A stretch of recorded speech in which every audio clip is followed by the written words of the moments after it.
ওই সময় নাযিল হয়েছে যখন রাসূল পাক সাল্লাল্লাহু আলাইহি ওয়াসাল্লামের ছেলে সন্তানগুলো শৈশবে মারা যেতেছিল।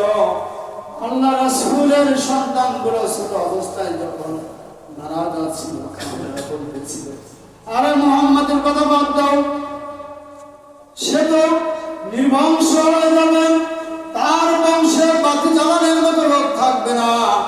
এমনকি আল্লাহ রাসূলের নাম উচ্চারণ করলে তারা ধুতার ভান করত। আল্লাহ রাসূল মনক্ষুণ্ণ অবস্থায় মনে কষ্ট নিয়ে বসে আছেন।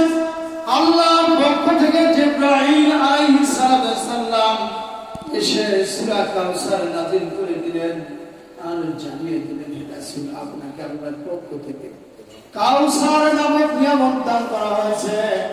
এমন কাউসার, এমন শরবত, যেই শরবত হাসরের ময়দানে মানুষগুলো যখন পিপাসায় কলিজা কণ্ঠনালীতে চলে আসবে, মানুষগুলো অস্থির হয়ে যাবে, হাসরের ময়দানে আল্লাহ পাক রব্বুল আলামিন আপনার উম্মতের জন্য কাউসারের ব্যবস্থা করবেন। যে উম্মতকে এক পেয়ালা কাউসারের শরবত পান করানো হবে, তার কখনো পিপাসা লাগবে না। আপনার উম্মতের জন্য এটা বিশেষ পুরস্কার। পাশাপাশি আপনি নামাজ পড়েন আর কুরবানি করেন। সুতরাং কাউসার থেকে আমরা জানতে পারলাম, সূরা ইখলাস, সূরা কাউসার থেকে যখন আমরা কোন নিয়ামত পেয়ে যাব, সাথে সাথে আল্লাহর শুকরিয়া আদায় করতে হবে। তার কারণ হলো নিয়ামত পেয়ে যদি শুকরিয়া আদায় না করি, আল্লাহ রব্বুল আলামিন বলেন, লাইন শাকারতুম লাযীদান্নাকুম ওয়া লাইন কাফারতুম ইন্না আযাবি লাশাদীদ। নিয়ামত পেয়ে যদি তোমরা শুকরিয়া আদায় করো, আল্লাহ পাক রব্বুল আলামিন তোমাদের নিয়ামতকে আরো বাড়িয়ে দিবেন। সুবহানাল্লাহ, সুবহানাল্লাহ। আর যদি নিয়ামত পেয়ে না শুকরিয়া আদায় করো, যদি আল্লাহর শুকরিয়া আদায় না করো, আল্লাহ পাক রব্বুল আলামিন তোমাদের থেকে নিয়ামতকে ছিনিয়ে নেবেন। শুধু নিয়ামত ছিনিয়ে নিয়ে ক্ষান্ত হবে, শুধু নিয়ামত ছিনিয়ে নিয়ে ক্ষান্ত হবেন না, তোমাদের জন্য যন্ত্রণাদায়ক শাস্তির ব্যবস্থা আছে। তোমাদেরকে আযাবে গ্রেফতার করবেন আল্লাহ পাক রব্বুল আলামিন। সুতরাং আমাদের সুযোগে কোরবানি আছে, আমরা কোরবানির পশু ক্রয় করব, কিন্তু সূরা কাউসারের মাধ্যম দিয়ে আমরা এতটুকু অবগত হলাম যে প্রথমে আমাদেরকে নামাজি হতে হবে। হবে কিনা? মাসল্লি, আগে নামাজ পড়তে হবে, তারপরে নহর করে দিতে হবে, রক্ত প্রবাহিত করে দিতে হবে। কিন্তু নামাজ যদি আমি না পড়ি, আপনার তো ওয়ানহারের প্রশ্নই আসে। কোন মুসলিমের উপর কোরবানি করা উচিত নয়। যারা মুসলমান, যারা নামাজি ওয়ালা, যারা আল্লাহর ভয় হৃদয় রাজ্যের ভিতরে লালন করেন, যাদের ভিতরে রয়েছে তাকওয়া, তারা আল্লাহর সন্তুষ্টির জন্য তারা কোরবানি করবে, রক্ত প্রবাহিত করবে। যদি আল্লাহর সন্তুষ্টির জন্য দুনিয়ার কোন মানুষ কোরবানি করে, কোরবানির জানোয়ারের গলায় ছুরি লাগানোর সাথে সাথে রক্ত জমিনে পড়ার পূর্বেই আল্লাহ পাক রব্বুল আলামিন ওই ব্যক্তির জীবনের সমস্ত গুনাহগুলো মাফ করে দেন। ওই ব্যক্তির কোরবানিটা আল্লাহর আরশে পৌঁছে যায়। এই জন্য আমরা সুস্থ সবল দেখে পশু ক্রয় করব। আমাদের মাঝে অনেকে প্রশ্ন করে থাকেন, হুজুর, কোরবানির পশু তো বিনা বাজারে আমরা নিয়ে যাই, আমরা নিজেরা যদি কোরবানির পশু জবাই করতে না পারি, তাহলে আমাদের করণীয় কি আছে না? আমরা অনেকে নিজেরা আমাদের পশু আমরা জবাই করতে জানি না। সেই ক্ষেত্রে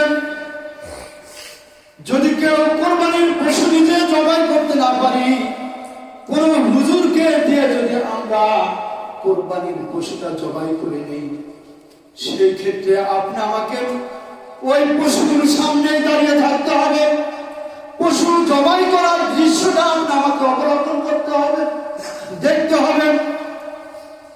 আর যিনি কোরবানি করাইয়া দিবেন, যিনি কোরবানির পশুটা জবাই করে দিবেন, সেই ক্ষেত্রে তার মজুরিটা আপনি আমাকে দিতে হবে। যেহেতু কোরবানিটা হলো আমার কোরবানি, আমার নিজ হাতে কোরবানি করার দায়িত্ব। হযরত ইব্রাহিম আলাইহিস সালামকে আল্লাহ পাক রব্বুল আলামিন যখন প্রিয় বস্তুকে কোরবানি করার কথা বললেন, ইব্রাহিম আলাইহিস সালাম একে অনেক দুম্বা কোরবানি করলেন, অনেক উট কোরবানি করলেন। কিন্তু আল্লাহ পাক রব্বুল আলামিন বললেন, ও খলিল, আপনি প্রিয় বস্তু কোরবানি করেন। আল্লাহর নবী ইব্রাহিম আলাইহিস সালাম তিনি বুঝতে পারলেন আমার সন্তান হলো আমার সবচেয়ে প্রিয়। শেষ বয়সে যে সন্তানটা আল্লাহ পাকের পক্ষ থেকে দেওয়া হয়েছে, এটাই হলো আমার কলিজার টুকরা, এটাই হলো আমার সবচাইতে আদরের বস্তু। সুতরাং ইব্রাহিম আলাইহিস সালাম সিদ্ধান্ত উপনীত হলেন, আমার সন্তানকে আমাকে কোরবানি করতে হবে।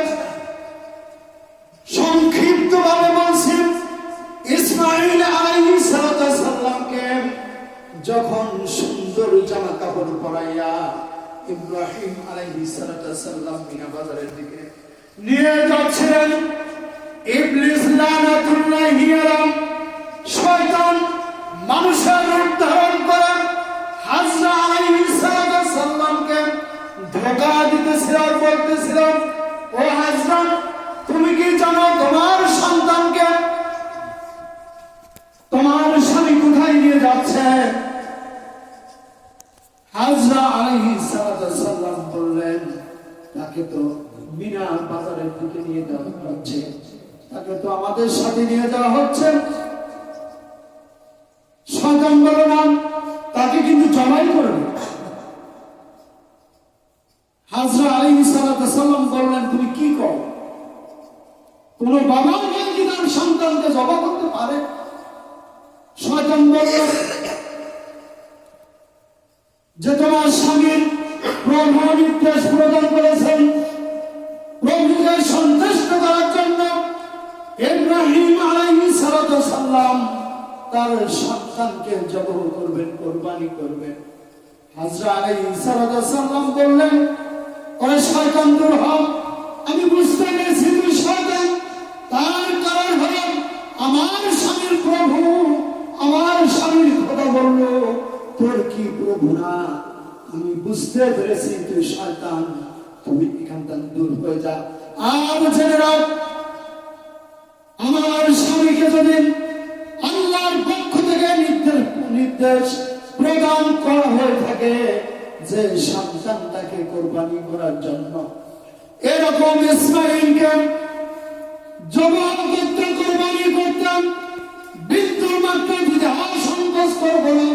শুধু তাই নয়, এরকম ইসমাঈল যদি আমার 100 ইসমাঈল থাকতো, আর আল্লাহকে সন্তুষ্ট করার জন্য 100 ইসমাঈলকে আমি কোরবানি করব, আমার স্বামী কোরবানি করবে, আমাদের কোনো মায়া মমতা থাকবে না। আমার মুসলমান ভাইয়েরা, আমার প্রিয় বস্তুকে কোরবানি দিতে হবে, হৃদয়ের ভিতরে তাকওয়া থাকতে হবে, আল্লাহর ভয় থাকতে হবে। একমাত্র আল্লাহকে রাজি আর খুশি করার জন্যই আমাদের কোরবানি করতে হবে। আর যদি কোরবানিটা যদি কোনো গোস্ত খাওয়ার লিপসা, জামাই আসবেন, আত্মীয়-স্বজন আসবেন, কোরবানি না করলে তো কেমন হয়ে যায়, একটা ভাব দেওয়া হোক না কেন। এরকম ভাবে যদি নিয়ত করি, শুধুমাত্র গোস্ত খাওয়াই হবে, আল্লাহর সন্তুষ্টি অর্জন হবে না। আল্লাহ পাক রব্বুল আলামিন এরকম কোরবানিকে গ্রহণ করবেন না। এই জন্য আসেন, কোরবানি করার এখনো সময়।